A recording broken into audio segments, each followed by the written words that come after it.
Mariing itinanggi ni Senate Minority Leader Juan Ponce Enrile ang mga paratang na siya umano ang utak ng pork barrel scam.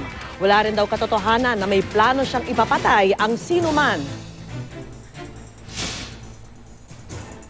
This is an outright lie, and this is just another of those baseless fabrications against me from your depraved mind. That I'm planning anyone's murder is the grandmama of all falsehood fabricators.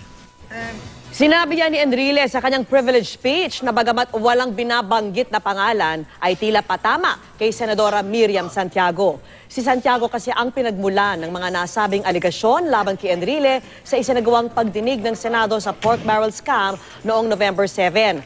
Ayon pa kay Enrile, wala rin siyang kinalaman sa bakbakan sa Zamboanga City noong Setyembre, gaya raw ng sinabi ni Santiago. Tumanggi munang magkomento si Santiago na naka-sick leave dahil sa chronic fatigue syndrome. Pero nangako siyang bebueltahan si Enrile sa isang privilege speech sa susunod na Miyerkules.